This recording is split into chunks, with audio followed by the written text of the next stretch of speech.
record this each and every week. If you want to watch, it's on YouTube. I think we might be over 2,000 subscribers right now on YouTube. So you can catch it. It gets uploaded on Monday morning. For those of you here in the audience, welcome to the special Sunday chapel service. For those of you feeling a little bit tired maybe on this, I wanted to stay back in the room. I can relate. We see you. Well, you see us at least on the monitors. Happy to have you here streaming, and I'm thrilled, and Daisy hopefully is just as thrilled to explain to you, hopefully this morning, what it is in terms of life as a spiritual recovery. Because I'm a big believer, for my 58 almost years of living, that life doesn't make any sense unless there's a spiritual element to it. Without spirituality, what's the point? I mean, I remember I was a drinker that was someone who was trying to raise the bar, to try and have more fun. Like, life is boring. Oh my gosh, someone's like, I split my time right now between Florida and Paris, France. You want to talk about a place that doesn't talk about recovery, Paris would be one of those places. There really isn't a lot of addiction treatment there. And everybody's like, why can't you just have one glass of wine? I was like, why do you want to have one glass of wine? That sounds like the worst thing of life. How boring. Like, the idea was to bring life to the surface. Because you do know, the most sacred thing you can do is drink and drug. Do you realize that? What you're doing in the midst of attempting to find a cure to this deep longing that you have is the most spiritual contact you'll have. Drinking and drugging is the invitation into a spiritual life. So you haven't done anything wrong. I don't believe in this language that we're all broken and we need to get ourselves to some point where we just get close enough to what? If we believe that there's a spirit within us and God is the spirit, well, that means you contain God. You literally are the elements of sacredness. You aren't trying to achieve them. You aren't trying to fix them. You have nowhere to go. You don't have anywhere that you've been. You literally are sacred in that aspect. And with that idea that this is where you're coming from, I want to give you hope and an invitation into this world that the 12 steps are literally going to do you now.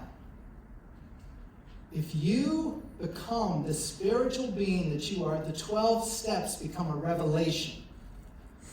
They reveal themselves to you. I mean, step 1, we admitted we were powerless over alcohol and drugs. I mean, let me tell you something. You guys are the superheroes of addiction. You're like Superman. You're totally out there. If anyone is not powerless, it's you.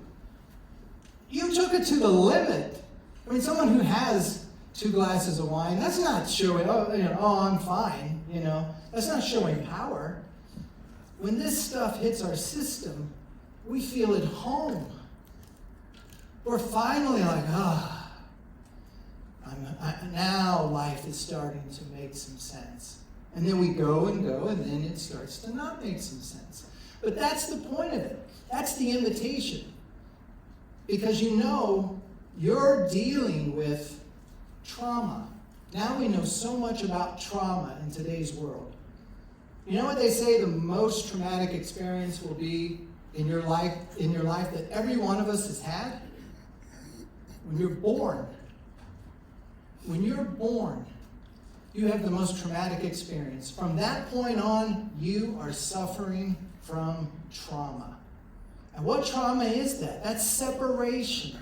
Separation from your Creator. Separation from this safe womb. This was home. And all of a sudden they're like, get out there. Enjoy life. And you know what your family gave you as a gift for this traumatic entry into the world? They gave you a DNA bomb. A total disaster.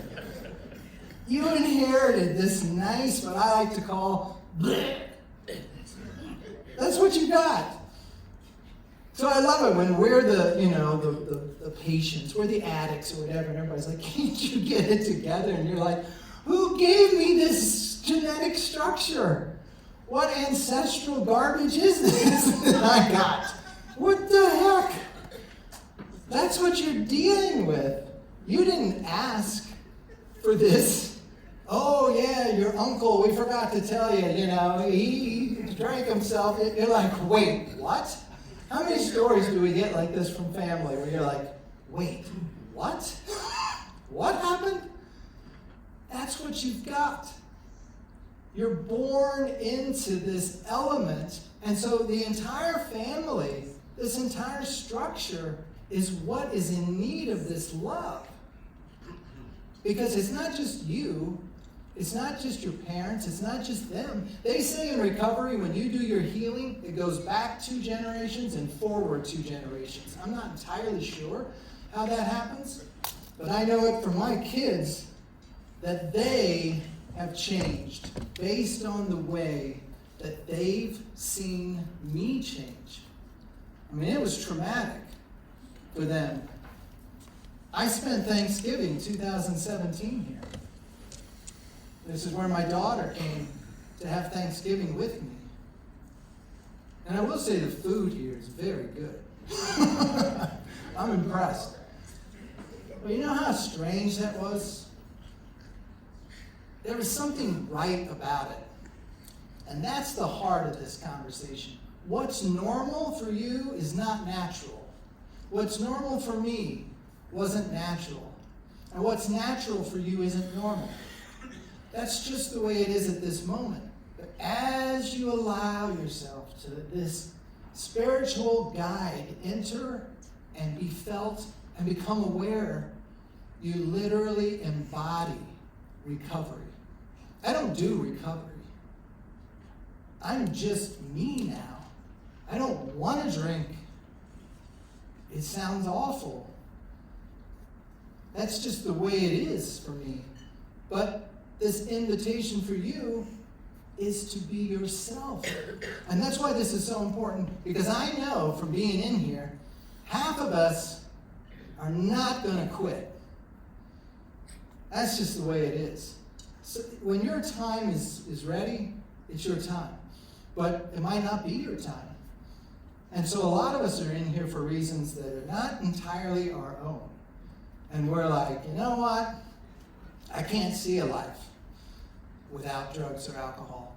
This conversation applies to you more than anyone else, because you need the spiritual connectivity in the midst of addiction as much or more so than you do in recovery. It's that important. So I want to give you 3 things, because I only get you for 2 weeks. So I have a whole bunch of stuff I could go through. But I want to go through 3 things. How do we receive love? How do we give love?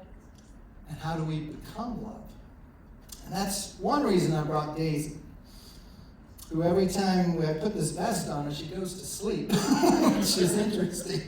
If you're going to be a service to others, you wouldn't necessarily sleep, but maybe that's how she is. But that's kind of what's important about her. Daisy knows how to receive love. It was Monday of this week, and I've never taken Daisy to the vet for her being sick.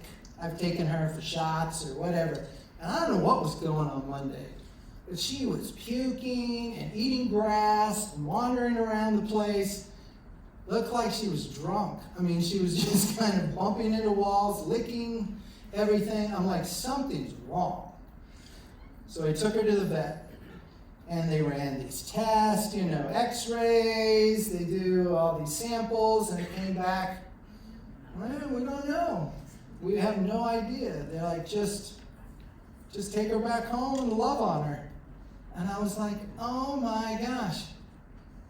There's the secret to everything. Take her back home and love on her.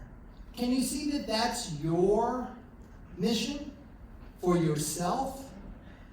Take yourself home and love on yourself. That's the answer to life's conundrum. So we took Daisy home, we held her, we loved her, and she was like this. And I could not believe how much love she was giving us just by me holding her. And she was like weak. I mean, she couldn't do anything. She was at her worst. She did not look good. What happens when someone that we love is at their worst? What do? Do we hold them and say, I love you? It's okay. It's safe. You're with me. You're going to be okay. Or do we do something else? Because those are the words that I want you to tell yourself. That it is safe. Right now, in this very present moment, everyone in this room is safe. In this moment. And that's what we have. That's what makes Daisy not worry about a lot of the things that she should probably be worried about.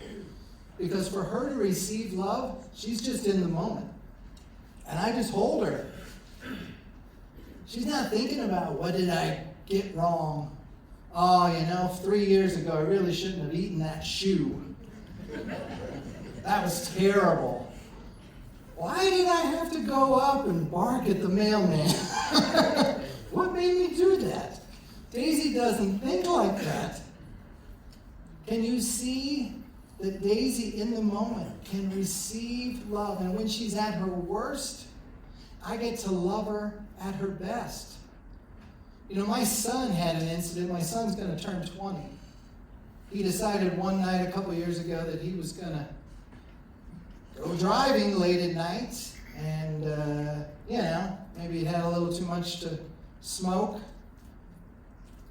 And so maybe he was going a little too fast. And a police officer apparently turned on his lights. Well, my son and all of his intelligence at that moment took off and went and hid somewhere in the car. And then he drove home. It worked. I cannot believe this. And then he went home and parked the car outside. And then the next day he goes back because apparently he threw a bag of something out the window. Don't think it was his lunch. Maybe it was. And he needed to go get it. And then he crashed. Goes back to the scene of the crime and crashes. So I don't know any of this has happened. So I come up, he's crying, Dad, I got something to tell you. I'm like, what? He's 6'4", 250, and he's a teddy bear. He said, last night, he goes into the whole story. And I said, okay. He's like, I'm so sorry. I said, I'm disappointed. Yeah. I said, do you know why I'm disappointed? No. Well, of course, because I did these things. I said, no. I'm pissed because when you got home at midnight, you left your car outside our house while my car was in the garage. I didn't know anything. If you'd have come home and told me something, I'd have moved my car out of the garage and I'd have put your car in it. That's how much I love you. Can you see that when you do the dumbest, stupidest thing that you could do, that's my chance to be Dad? That's my chance. You just opened the door. You just gave me the opportunity to be the father and to show you how much I love you. Now, there's a fine line between enabling, tough love. You have to walk this line. But in that moment, when he was in trouble, I was there. If I was drinking, of course I'm not there. So drinking and drugging takes us out of this life. He felt so bad. Dad, I've sinned. I said, please. You do know in the Hebrew version, the word sin, literally translated in Hebrew, it's an archer's term that means to miss the mark. It doesn't mean to do wrong, to go to hell. It has nothing to do with this. It means to miss the mark. You're off the mark. What is the word in Hebrew to go from off the mark to on the mark? Repent. Can you see how religion has taken the essence and the sacredness of who you are and twisted it to make a guilt and shame way of being that is not what was intended? That's not what this is about. Your actions are your actions. They're not you. They're just actions. And of course they have consequences. All actions have consequences. But wouldn't it be interesting if the worst thing you did would actually have the most beneficial consequences for you and everyone else around you? That's what I feel in recovery. You know, addiction is this window into an invitation and sacredness to love yourself. So the first thing, receive love. Receive it. If someone pays you a compliment, just say thank you. And pay yourself the compliments. And when you do, say thank you. That's what you're worth. That's everything. That's receiving love. From receiving love, you can give love. Because it's hard to give love if you can't receive it. Daisy gives love by walking around. What does she do to give love? Nothing. This is how hard it is to give love. Daisy, did you know you're giving love? Well, you did. She doesn't do anything. But she's compelled to run up to people.